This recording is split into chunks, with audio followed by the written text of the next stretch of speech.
Buenos días. Hoy es un día especial en que vamos a instalar nuestros maestros nuevos y qué bendición es estar con ellos celebrando ese momento.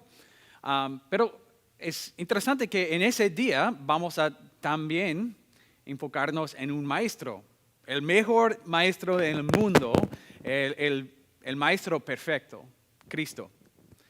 Y en lo que ya leo, Pastor, vamos a leer de Mateo capítulo 20, cuando enseña Jesús.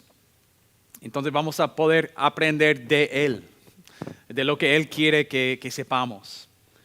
Y antes de leerlo otra vez, quiero que enfocamos en las primeras palabras, porque las primeras palabras nos van a decir cuál es su tema.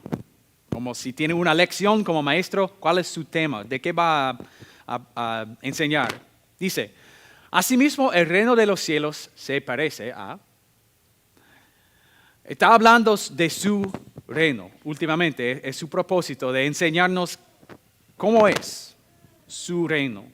Y cuando leemos eso, el reino de los cielos, no siempre significa como el cielo, el lugar específicamente, pero estamos hablando de qué es el reino de Dios, cuáles son sus valores, cómo es ser un ciudadano del reino de Dios. Entonces eso es lo que quiere decir Jesús en esta lección. Quiero que escuchen por dos cosas. Primero, ¿qué está tratando de enseñar?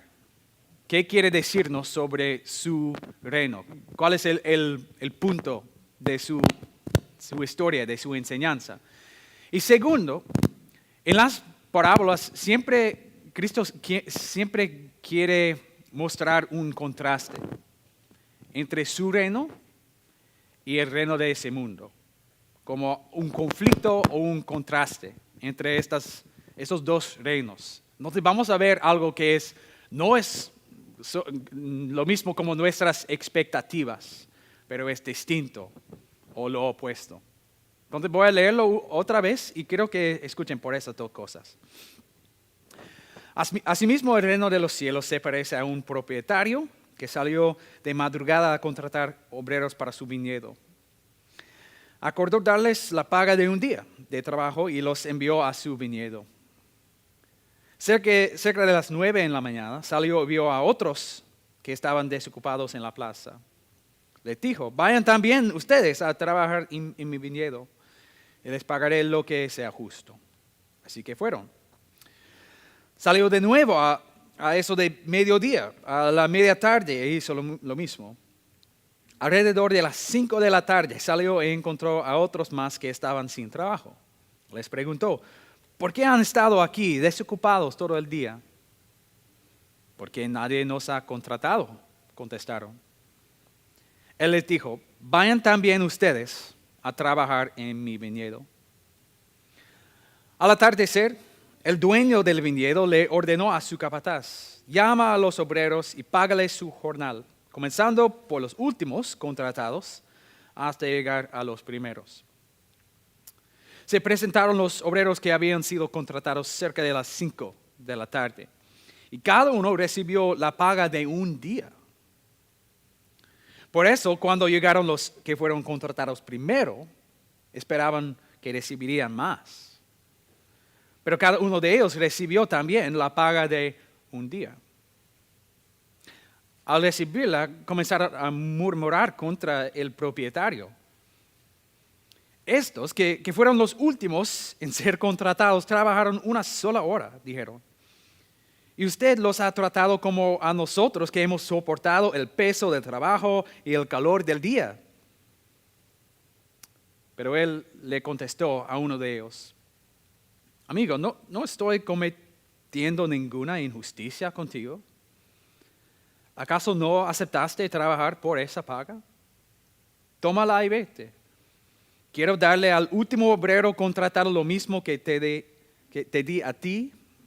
¿Eso que no tengo derecho a hacer lo que quiera con mi dinero? ¿O te da envidia de que yo sea generoso?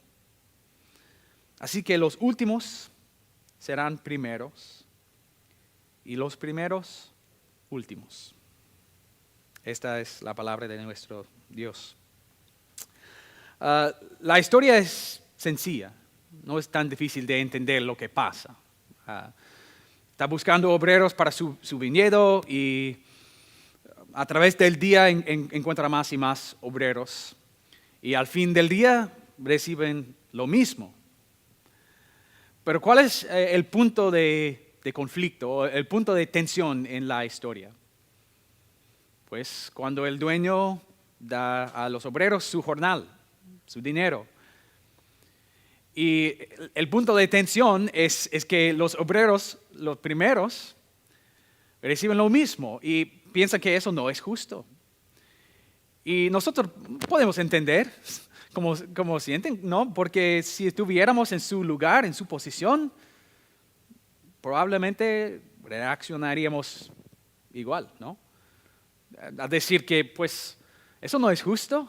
Yo he trabajado todo el día y esa persona que solamente, pues, trabajó por 1 hora va a recibir lo mismo. Eso no es justo. Podemos entender eso. Y si nosotros estuviéramos en esta situación, nuestra reacción no sería, pues, wow, qué generoso es ese dueño que va a dar lo mismo a otra persona como a mí. Pues no. Reaccionaríamos con este sentimiento de injusticia también.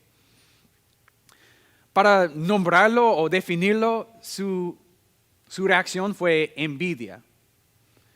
Y si queremos definir qué es la envidia es querer no solamente es querer lo que otro tiene, es más que eso. Es pensar que yo lo merezco más que esta persona. No solamente es querer lo que otro tiene, pero pensar que yo lo merezco más que la otra persona. Como unos ejemplos de eso. En el mundo de trabajo, en sus trabajos, si otra persona recibe una promoción o reconocimiento, ¿cuál podría ser su reacción? Pues yo lo merezco. Yo trabajo tanto como ellos, o he estado aquí más tiempo, o yo he pasado más tiempo trabajando cada día, yo lo merezco más. Eso es envidia, ¿no? O en las redes sociales, en Instagram, en Facebook, como son una máquina de envidia, ¿no? De siempre pensar, pues, ¿por qué yo no he recibido tanta atención como esta persona? Porque yo no puedo ir de vacaciones como esta persona. Yo he trabajado como cada día haciendo todo lo que puedo y ¿por qué esta persona ha recibido tantas bendiciones, tantas cosas buenas? Eso no es justo. O mi ejemplo favorito es como si estamos mirando un partido de nuestro equipo favorito. Es un partido como disputado, como muy, muy cercano, ¿no? Al fin, ¿cuál es nuestra reacción cuando nuestro equipo no gana? Pues no, nosotros lo merecemos. Fue el árbitro del partido. O había demasiada suerte para otro equipo. O mi excusa favorita, que es decir, pues los jugadores en mi equipo, pues ellos son más simpáticos, no como el otro equipo, que es totalmente lleno de malvados y merecemos ganar el partido. Eso es envidia, de pensar que lo merecemos más que otra persona. Y la envidia no es algo solamente que está en el mundo, en nuestro alrededor, pero tenemos que confesar que vive aquí también. Que experimentamos la envidia en nuestras casas, en nuestras familias, en nuestros trabajos y aún entre cristianos. ¿Y por qué es tan común la envidia? ¿Por qué es tan fácil de pasar, de sobrevivir esa tentación a la envidia? ¿Por qué es tan difícil? Pues creo que tenemos que investigar cuáles son las raíces de la envidia. Como cuál es la fundación de la envidia, qué es la causa, la fuente. Creo que hay dos raíces de la envidia. Primero es el egoísmo. Eso de que siempre pensamos que somos más importantes que en verdad somos. Pues es la razón por la cual 90% de los conductores piensan que son encima del promedio. O con estudiantes, como la mayoría de estudiantes piensan que están encima del promedio. La verdad es que nos evaluamos mejor que de verdad somos. Sabemos que no somos el centro del universo, pero pues siempre estamos pensando en qué puedo hacer por mí mismo, qué puedo obtener en cuanto a dinero o éxito o placer o lo que sea.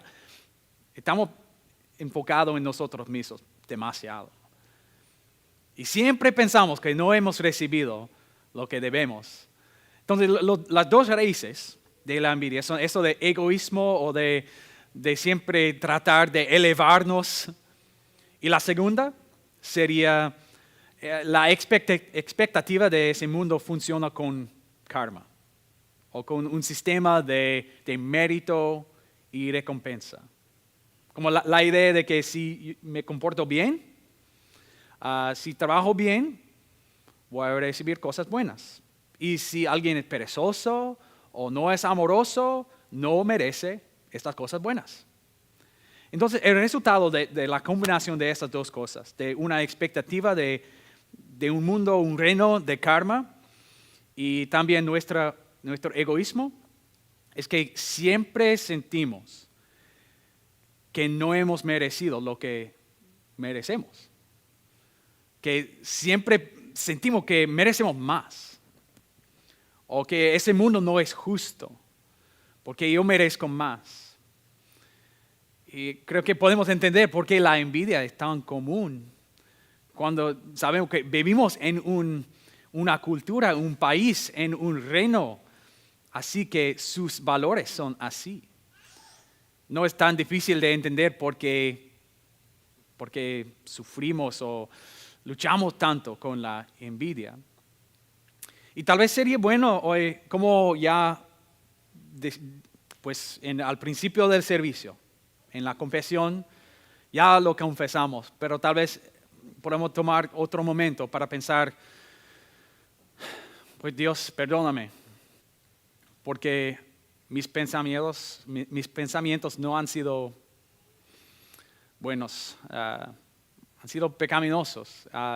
He pensado en mi familia, en mis amigos, en otras personas con envidia, y eso no es lo que debe ser la vida, los pensamientos de un cristiano. Perdóname, y no merezco ser parte de su reino. Pero recuerda, ¿de qué quiere enseñar Jesús?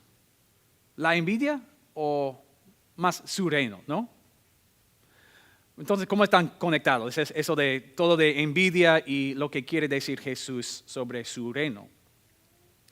Pues lo que quiere decir Jesús en esta parábola no es que pues, la envidia es pecaminosa, aunque es, o que una persona envidiosa no pertenece al reino de Dios, aunque pues, es pecaminoso.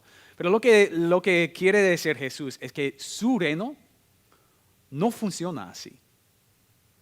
Como estos valores de nuestro mundo, de nuestro reino aquí, pues, son obsoletos.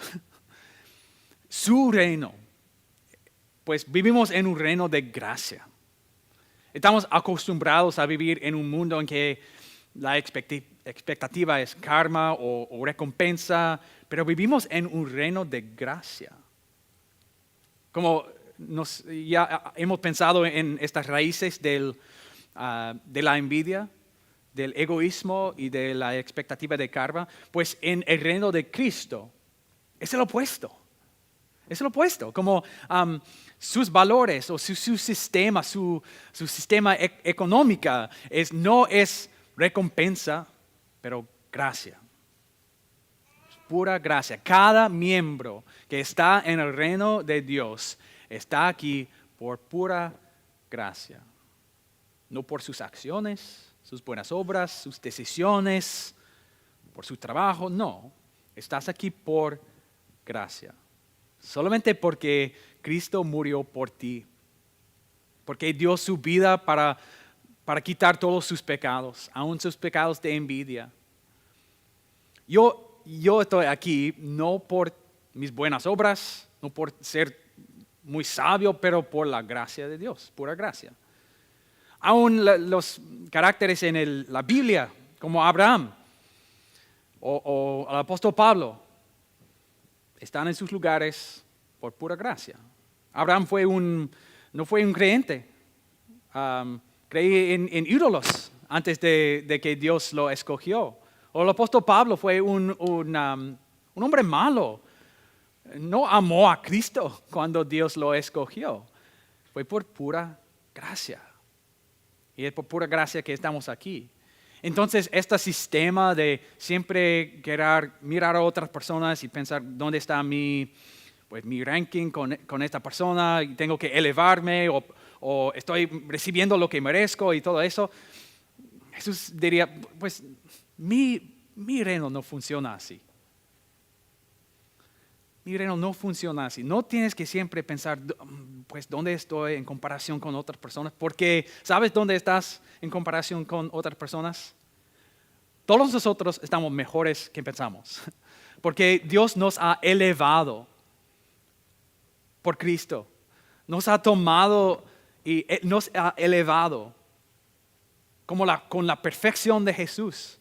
Como hijos de Dios, como hermanos de Cristo. Dios nos ha elevado. Entonces no tenemos que pasar todo nuestro tiempo trabajando tanto, tratando de elevarnos o mejorarnos. Podemos saber que ya tenemos el valor más grande que podríamos esperar. Un valor permanente. Un lugar, una identidad permanente en Cristo. Entonces, esa necesidad de elevarnos, pues su reino no funciona así. Y la segunda raíz de la envidia, que fue el egoísmo, otra vez, su reino no funciona así.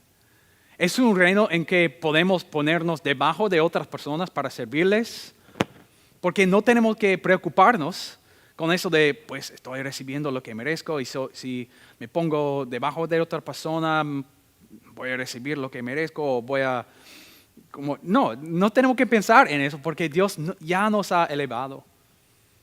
Ya nos ha dado más que merecemos. Y podemos decir, pues voy a servir a otras personas, no voy a tratar de elevarme, pero puedo ponerme debajo de otros porque eso es lo que Cristo hizo. Él que mereció como el primer lugar, ¿qué hizo? Se puso como peor que todos. Fue maltratado, visto como un pecador, matado, para que nosotros pudiéramos estar con Él a su nivel. Entonces, los valores de nuestro reino y del reino de Dios son distintos, totalmente distintos. Y en el reino de Dios podemos siempre pensar en otras personas porque no tenemos que preocuparnos en nuestra propia identidad y nuestro propio ranking o lugar porque ya es cierto. Es un reino de gracia. Y creo que lo explica muy bien este versículo. Estamos pensando en lo que merecemos, que es nuestra paga. La paga del pecado es muerte. Mientras que la dádiva de Dios es vida eterna en Cristo Jesús, nuestro Señor. Todo lo que tenemos es un regalo, es la dádiva de Dios. Todos nosotros recibimos algo que no merecemos. La gracia, el perdón, la vida eterna en Cristo. Estamos miembros, ciudadanos de un reino distinto, un reino mejor, un reino refrescante, en que no tenemos que siempre preocuparnos en dónde está mi lugar, he recibido lo que merezco y puedo decir, ya tengo todo. Cristo ya lo ha hecho. tengo todo lo que necesito. Qué refrescante es estar parte de su reino. Entonces, para concluir, quiero que piensen otra vez en los obreros en la parábola. En la parábola que dice Jesús, está mostrando cómo un miembro del reino del mundo reaccionaría en el reino de Cristo. Pero ¿cómo reaccionaríamos, cómo reaccionaría un miembro que ya sabe que eso es el reino de Cristo en esa situación? Como un obrero que había sido trabajando todo el día y otra persona llega al fin del día. Si sabe que vivimos en un reino de gracia, podrías decir, pues, qué bendición es tener un trabajo, tener un lugar en su viñedo. Y cuando llega la persona a la última hora, podría decir, wow, esa persona pues sufrió probablemente de la ansiedad de no tener el trabajo todo el día. Y qué bendición que ha sido invitado al viñedo. Y nosotros como cristianos tenemos esa oportunidad de ir a la plaza o al mercado a encontrar más obreros para trabajar pues para la última hora. Y a decir a ellos, vas a recibir la misma gracia que yo he recibido. Si yo he sido cristiano por 20 o 60 años o lo que sea, si solamente has sido un cristiano por un día, recibes la misma gracia que yo tengo. Y somos iguales en los ojos de Cristo. Y eso destruye la envidia. No hay lugar, no hay razón para la envidia porque es un reino de pura gracia. Oremos. Dios Padre, te damos gracias por invitarnos a su reino. También te damos gracias por perdonarnos todos nuestros pensamientos de envidia, todos nuestros pensamientos y acciones pecaminosos. También, Dios, te damos gracias por darnos un lugar, un viñedo en que trabajar y por darnos la seguridad de que nuestra identidad, nuestro valor está cierto, está permanente en sus ojos. Ayúdanos a vivir con el conocimiento de que vivimos en su reino. Y podemos sentir seguros, podemos tener el paz que tú tienes. En el nombre de Cristo. Amén.